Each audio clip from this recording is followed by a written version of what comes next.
telling versus coaching. Telling versus coaching.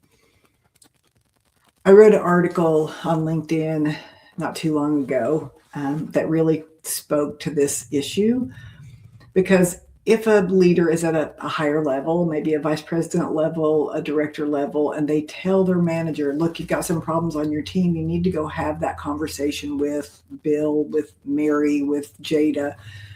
We're telling them to go have a conversation and they don't do it. So we tell them again, we're having the conversation. We're telling them you need to go talk to your team, but they don't do it. But see, there's two problems here. The first problem is the manager does not know how. They're going to do this S sandwich. They're going to avoid, they're going to appease, they're going to get aggressive. They're worried they're going to get off track. They're worried that if they mess up, you're not going to support them. The bottom line is the first root is the manager simply doesn't know how, because these things are not trained, taught, or coached in most organizations.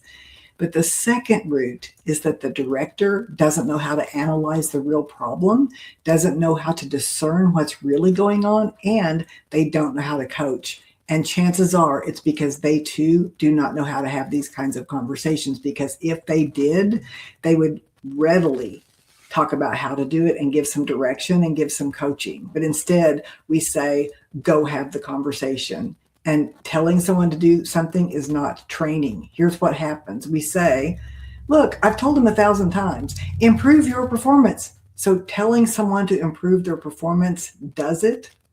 Well, you know the answer to that. Be nicer. Stop making these mistakes. But that's not training and that's not coaching. Communicate differently. Have that conversation. Address the issue right now. Those are things that we say when we don't know how to coach. I want to share some research here. This is from Talent Strategy. Coaching conversations are not happening. Managers don't have the skills. As a result, employees don't get coaching necessary to achieve expected results. Most managers feel uncomfortable with behavior and performance, and that defensiveness is the way we plan for the conversation, so that we start the conversation from an intention where we all know where we're going. So if we said we're intending to talk about teamwork, when we start talking about what's not fair, what happened last year, that's not on the same track. So we can say, well, that may merit another conversation, but what we're here to talk about today. So I hope this visual can help you see where you're getting distracted in conversations. You're playing verbal ping pong and you're arguing your case instead of staying focused on the conversation. So the root cause here is what I call employee confusion. When employees are confused and they feel like they're being battered and they don't feel like they're being supported, you're going to get those distractions. You're going to get that defensive mechanism going. So here's some research. The brain is actually wired for defensiveness. And so when you say, like right off the bat, hey, we need to talk, without setting the intention, it makes the other person worry. Their mental mind just goes into that monkey brain, and they just wonder what's going to happen. What are they going to say? I wonder what it is. I wonder what I did. I wonder if I'm getting fired. I wonder if I'm getting in trouble. I wonder if I'm getting moved. When you say we need to talk, it puts the other person in a stance where they want to protect themselves. But if you know how to set a clear direction before the meeting, one that puts them at ease and it's positive and you can stick to that position, it's a lot easier. They let down their guard and they are able to stay with you in the conversation. And so here is where the part 2 employee clarity in my model goes. And these are skills that the leader develops. And that is the problem is telling instead of coaching, checklist mentality, and getting distracted in the conversation. The skills to combat these problems is cultivating curiosity, thinking like a consultant. This is probably one of the more difficult, where you have to spend a little bit more time, because this is a learned skill that you have to have practice.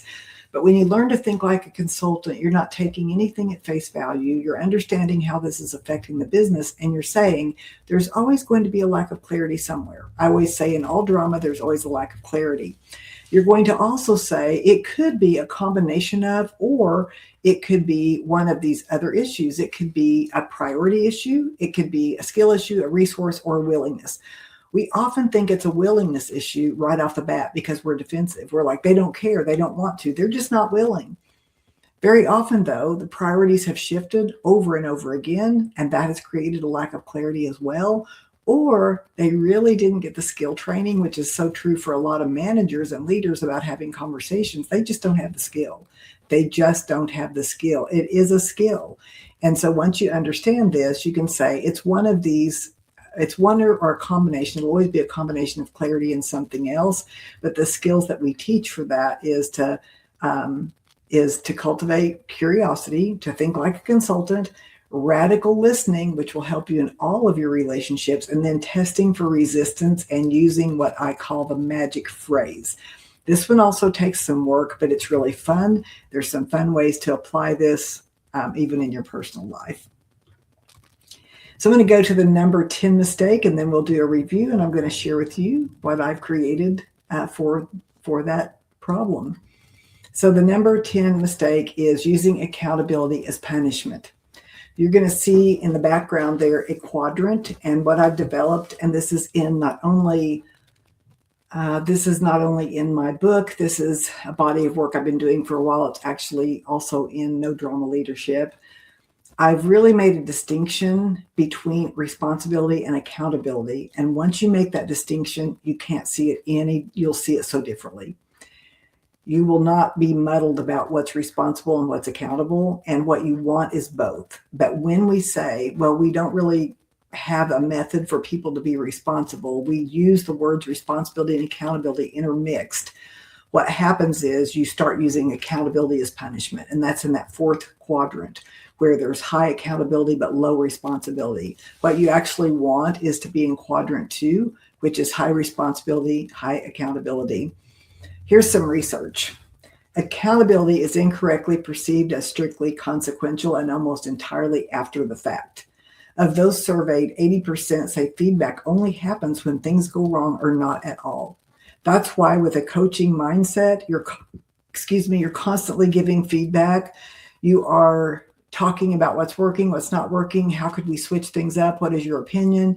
You're coaching. You're not just harping on what someone's doing wrong. And it's not only when things aren't going well. You're constantly keeping your eye on how you can support your team and how you are the mentor, the coach, the one that's helping them to be all that they can be.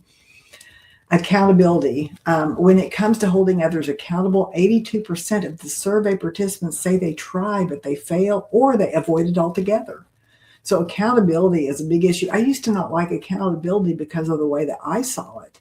But now that I see accountability as measurement and I see responsibility as ownership, when I really own something, I want the accountability. I want to measure. I want to get better. And the only way I can get better is if there's some sort of measurement.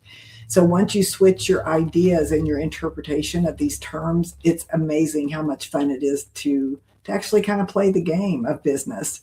So I want to share with you something that is in all of my work as well. This is in the Performance Coaching Model video series.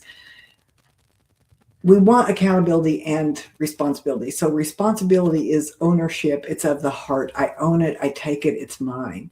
Accountability is of the head. It's about measurement. It's about this knowledge of what's working, what's not working. Is it 12 feet? Is it 2 feet? Is it heavy? Is it light? Is it 25 pounds? Is it 5 pounds? So accountability is numeric, and there's always a witness. There's always someone coaching, helping, observing with you.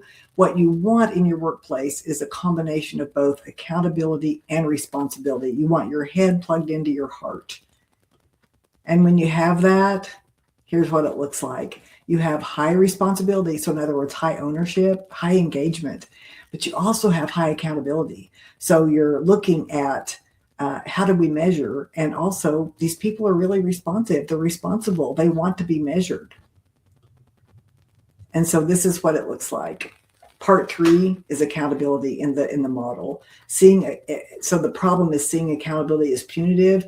What we teach is how to set up the leader-employee agreement with next steps and follow-up. It's baked into every conversation. So there's no guessing, because here's what happens. When you don't bake in your accountability and you assume that your conversation landed, the longer you put off the conversation, the more stress you build up. By the time you finally have the conversation, let's say it was even pretty good, you did a good job, you feel this glow, you feel happy, you feel better feelings toward that person. They feel okay towards you. Maybe you shake hands, maybe you hug, maybe there's some tears. You feel like you're on the same page, you're aligned, and you're like, wow, I'm never going to have to go through that again. I did it. I'm proud of myself. And then as time creeps on, 3 weeks later, the same problem starts to emerge and you wonder what happened. What happened is that there was no accountability baked in, and perhaps there was a skill that was missed. Perhaps it was appeasing an agreement. I'll do it. I'll try. I mean to, but there was no real accountability. So the relationship got in the way, and you wanted them to save face. You wanted to like them. They wanted to like you, and there was never any real movement forward. So here's where we have been. Let's look at this. The 10 mistakes to avoid. Winging it, which is a lack of confidence, inability to articulate the situation, don't know where to start, assuming and interpreting, a problem orientation versus outcome orientation, failure to connect the dots, a checklist mentality, getting distracted in conversations, and using accountability as punishment. So those are the 10 mistakes. And as I said, there's dozens. Honestly, I could make 10 more and make a whole other webinar off of 10 more. And here's what it looks like. Now, in the performance coaching model, the first section is building the foundation. And that is actually the planning and the leadership clarity tool where we discern what are they doing, what are they not doing, who's involved, and how it affects the business. After the planning, here's the model. There's the leadership clarity, which is setting intention, naming the behavior, speaking to the vision, and stating the case. There's the employee clarity. We've just talked about that, cultivating curiosity, thinking like a consultant with the 5 different buckets where you're analyzing what's going on, radical listening and testing for resistance using the magic phrase, and then finally, baking in the accountability. So I'm offering this performance coaching model. You'll be getting an email about that. It is regularly $749. Today, it's $349. You're going to get 48 hours of access, 48 hours for the recording. So you can watch this again. You can share it with your other leaders, your team, your executives, and you get lifetime access to the performance coaching model for right now. And so for $349, you've got lifetime access. And if you want to get an enterprise license, you can talk with me separately. Or if you want to buy for 10 people, we can work on that. And it would be easier to do in person. But here's the next steps. Set a meeting to explore your leadership development. Email me, reach out.